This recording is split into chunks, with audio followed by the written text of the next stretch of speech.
But why would lag be part of a good ARPG, and what is Dark Hunting Ground? First, let's talk lag. When a game lags, it's usually seen in a negative light, as it's often caused by factors outside of your control. Things like bad netcode, a spotty internet connection, terrible optimization, and so on. When a game lags from something you have no input in, it sucks. However, there's also the lag that feels earned, in a way. A good type of lag. Like when people spend hours making wacky machines to lag the shit out of a Minecraft server, or finding a combination of things that weren't tested properly, and the game just can't handle it. Like any of Arikaken's, I'm sorry I butchered your name, or Gura's Path of Exile builds. To me, a good ARPG has the potential for good lag. So what about Dark Hunting Ground? Is it a good ARPG?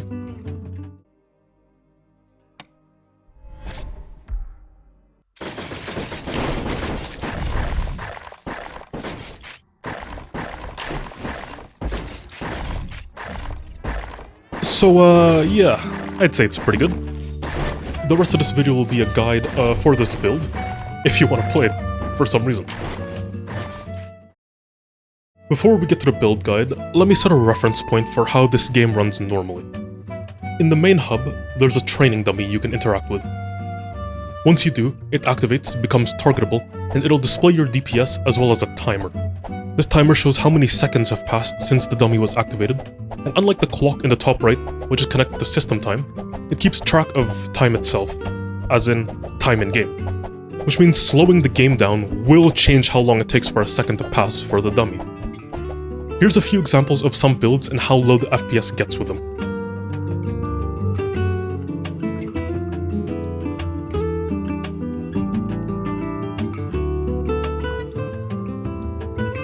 Even though one of them drops FPS to around 10 to 12, it's less than a second behind the one running at 140 FPS. Now, you might say that the test should go on longer, maybe 30 seconds or so the effects of lag can be more clear. But this build slows the game down way more than any of these. In fact, I only went to 5 seconds, and the other builds still reached 10 seconds faster than this one.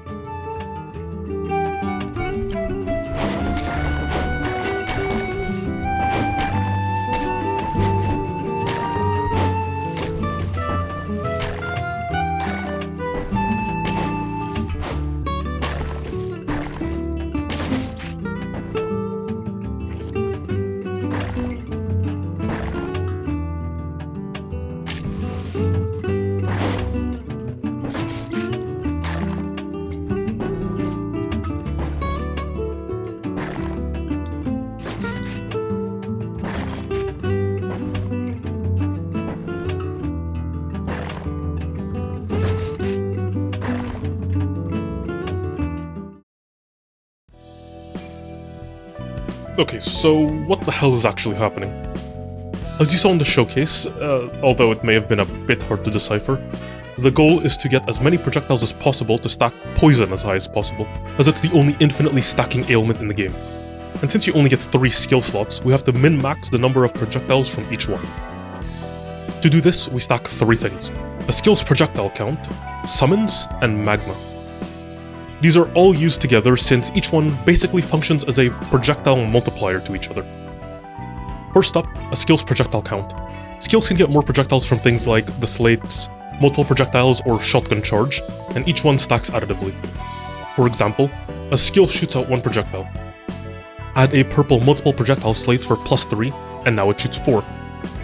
Fill out all 7 slots, and now it shoots 22. Next, summons. You can turn a skill into a summon using either Spirit Warrior for melee skills or Mechanical Turret for projectile skills. For this build, Spirit Warrior will always be better as we can get a lot of additional max summons, and Turret doesn't scale with max summon count but instead charge count. If you add a Spirit Warrior to a skill and have 10 summons, each summon will copy that skill exactly. So, on a skill with 1 projectile and 10 summons, you'll have 10 warriors shooting out 1 shot each. With a skill that shoots out 19 projectiles, you now have 10 warriors shooting 19 projectiles each. And finally, the Magma Slate. With a skill with magma attached to it hits an enemy, 3 magma balls drop on that enemy. and this has a cooldown of 0.5 seconds by default. Additionally, Magma also scales with multiple projectiles. Adding multiple projectiles now increases both the amount of projectiles the skill shoots out, with each being able to proc Magma if it's off cooldown, and the number of Magma balls that get dropped. Combine this with summons and you get a ludicrous amount of projectiles. But there's another important interaction with Magma, the self-sufficient loop between it and Lightning Strike. Lightning Strike functions similarly to Magma. When you hit an enemy, it drops a Lightning Strike on them with the same cooldown of 0.5 seconds. The thing is, both of these will proc each other. When you hit an enemy, Lightning Strike and Magma both go off at the same time. While Lightning Strike hits immediately, Magma first has to travel before landing. Once it lands, enough time has passed that Lightning Strike is now off cooldown again, and then it goes off. At the same time, Magma also has gone off cooldown, so that Lightning Strike that just procs Magma again, and it repeats. Each loop also seems to be independent, so you can have multiple loops going from the same skill. Put all these together and you get something like this. To get all these projectiles to actually do damage, replace one of the slates with poison, and you have the core idea of this build. Projectile spam for poison stacking. So, with all of that out of the way, here's the build. I'll only be going in depth with the most important things. Skill trees. Use Ranger and Summoner. Important nodes are the +1 max count and +2 projectile count. Other than that, just get skill speed nodes and avoid dodge because of an interaction I'll go over in a bit. For core talents, in Ranger, get Projectile Chain and Returning Projectile, and in Summoner, get Multi-Summoning and Contract Master. In the footage, I used time compensation instead of multi-summoning, and this was because of how the summons worked. When you load in a character, all your summons need to be summoned initially, and then resummoned whenever their duration runs out. Because this build has so many summons, you can't sustain the mana needed to summon all of them at the start without either some sort of recovery on skill use, which is what time compensation does, since all of our summons have cooldowns, or gaining mana from hitting the training dummy. One more thing, the 2 Ranger core talents come from Mastery, which is unlocked once you hit over level 50. Relics. There are 4 important ones: Tarantula, Elemental Contract, Parry, and Lightning in a Bottle. Tarantula is just straight up 80% more poison stacks, so it's a must-use. Elemental Contract turns the skill Summon into Summon Elemental, which is important as the normal summons are melee, while the elemental summons are ranged. Parry and Lightning in a Bottle are used to create a loop that constantly reduces skill cooldowns.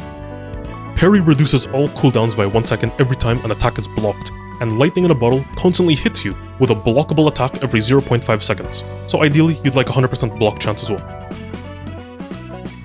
Dark Tree. Very simple. Cooldown, skill speed, block if needed, otherwise dot damage. Abyssal Eyes. You want Necromancer, Volley Master, Toxin Master, Sharpshooter, and Summoner. Necromancer is useful because of its ghosts, which act as extra summons for chain casting to use, which I'll explain later. Volley Master is +4 projectiles, Toxin Master is just more poison damage, Sharpshooter is projectile range and speed, Summoner is +2 summons. Order of importance is probably Necromancer, Volley Master, Summoner, then Toxin Master.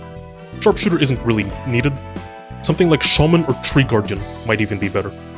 Also, why no Clockwork? Clockwork seems really buggy with summons.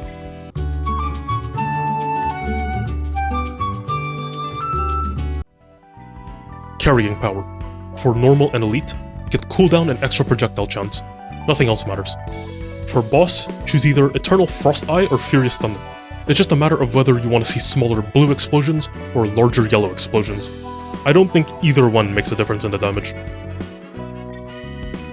Potion. Since it uses Wing Blade and Syringe, use both the potion effect increases and movement speed. Last choice is whatever you want. I chose Block as I needed it to hit 100%. And finally, skills. Sword Chi, the only projectile skill that has a melee tag, which is required for Spirit Warrior, Summon Elemental, and Scattering, the skill with the highest base projectile count. The slates are pretty self-explanatory. Each one has Poison, Magma, and Lightning Strike, with Shotgun Reload. Why Shotgun Reload over multiple projectiles? Because Shotgun Reload gives 6 additional projectiles instead of 4, and we can mostly ignore the cooldown because of the earlier Lightning Bottle and Parry combo. Each skill also has the required automatic casting slate, either automatic summoning or automatic, because self-casting is not only annoying, but kind of impossible at the frame rates that this build hits. There's two more important slates: Relay on Summon Elemental and Chain Casting on Scattering. Relay allows projectiles to chain from the summoned unit it's attached to, and there's a big increase in single target damage, and lag. Chain Casting makes every summon the caster of the skill instead of you. This is basically another projectile count multiplier. This is also why Necromancer is so strong. It gives 20 ghosts, 20 more summons for Chain Casting to proc from. And there you go.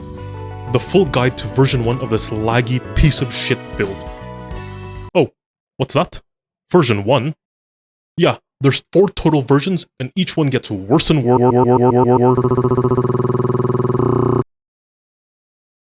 We're so fucking back. Turn those settings up to maybe 3%. It's pause time. Oh.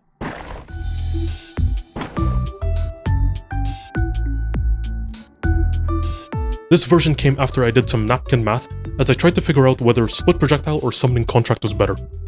Turns out summoning contract was better by about 1%, assuming everything attacked at the same rate, as this number calculated is how many projectiles are shot out after one cast of each skill.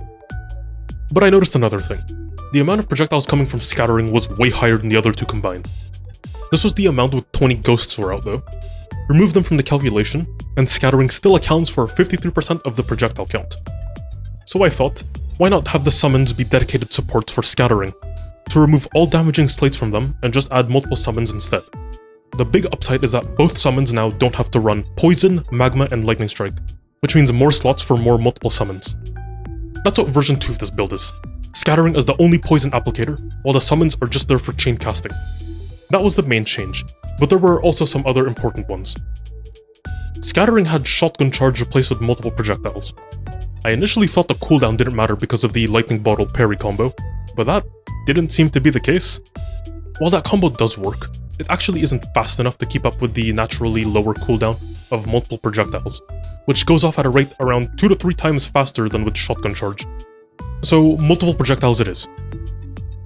Relics were also upgraded. Not exactly min-maxed, but they were a lot better. Biggest addition was having enough block chance to hit 100% without the flask.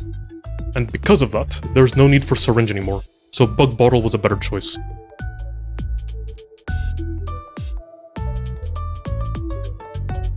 Sharpshooter was also replaced for Collector, and Scattering was moved to slot 1. Since Collector lets the slates of the first skill apply to relics, the cooldown and extra projectiles from Scattering applied to both Bug Bottle and Lightning in a Bottle. This change should have actually helped Shotgun Charge become better, but it didn't. It might be bugged, it might also just be shit. Anyways, those were all the changes. With these changes, the build became a whole lot better.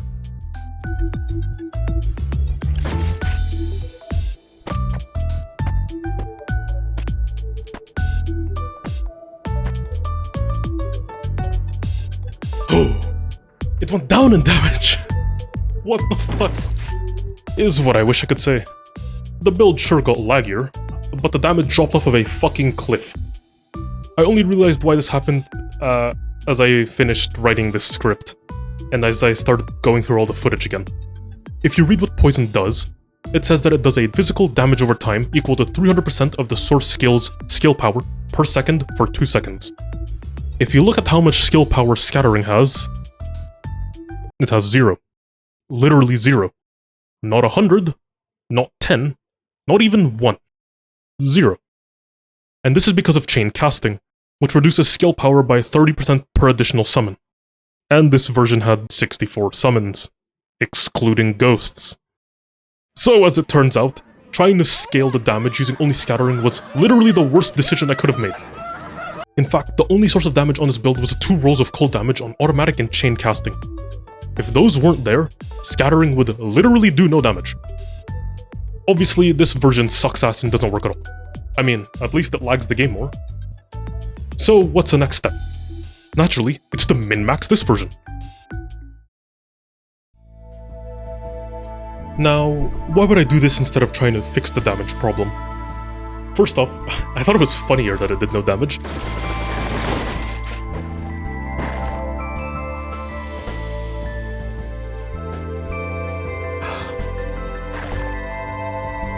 I'm dead!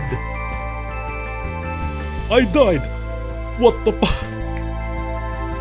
And secondly, like I said, I didn't know why it did so little damage at the time. Because I'm a dumbass, and I can't read. What do you expect? I play HSR, of course I can't read. Anyways, since this version is just a more min-maxed version of the previous build, this part will be quick. Relics had a few changes. Each one now had 72% chance to apply 2 poisons instead of 1, 36% by default, this was deeply chaosed, dot tick rate, skill speed, cooldown recovery, poison duration. A few of them had block chance instead of dot tick rate to hit 100% block. Do note that the chance to apply an additional poison affix is exactly what Tarantula does, albeit with an 8% lower chance. But still, since every relic basically has a Tarantula slapped onto it, it's better to just run another summoning contract instead. For the summons, since they were still just supports in this version, each slate now had +2 max number of summons, +1 by default, deeply chaosed, summon duration, summon max life, skill speed, and skill power. With scattering, each slate now had 40% extra proj chance, +2 chain, +1 by default, deeply chaosed, a dot tick rate, skill speed, cooldown recovery. I think chain is the best thing to deeply chaos here, as I think it should be the one that gives the most amount of hits. Again, because one of the summons has a relay, that means that the projectiles can chain from the boss to a summon, then back to the boss. This means that adding +2 chains doubles a projectile's hit count on a single target. That applies to every projectile shot out by scattering, which means that all 26 arrows can each hit a target 7 extra times. So, how much better did this build get now that it's min-maxed, at least to a certain degree?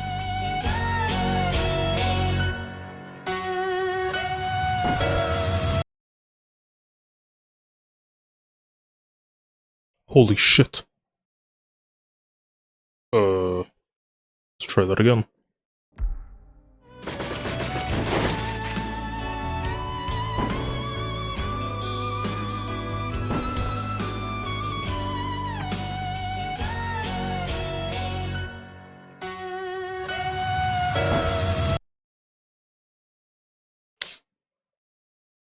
Oh, it's rough.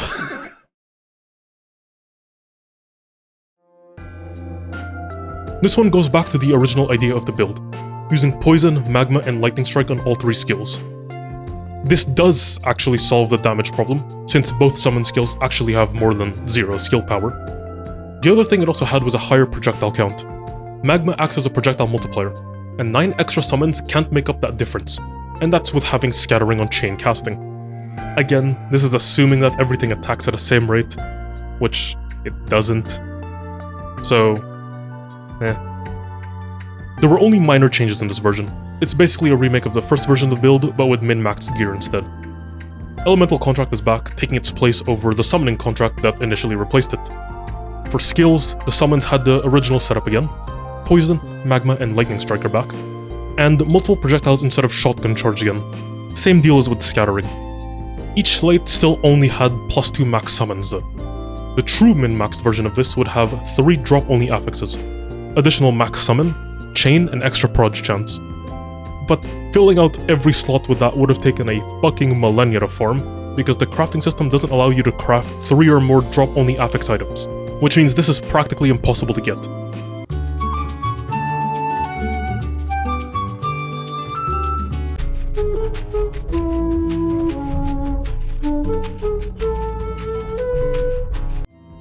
And finally, scattering didn't change at all. Same as the previous version. There you have it. The final version of this build, the whatever the fuck. I don't have a name for this. The Lagmaker 9000, whatever you want to call it. And with these 4 versions, you now have some choice depending on what you want to do.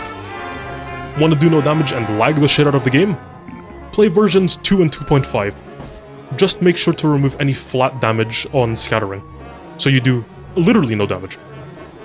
Want to have enough damage to theoretically clear the game, but can't in reality because it not only lags like a bitch, but has no defenses, which means you'll get completely dog-walked in the endgame, and you'll be one-shot even by a passing breeze? Play versions 1 and 3. So, conclusion. Don't play this build.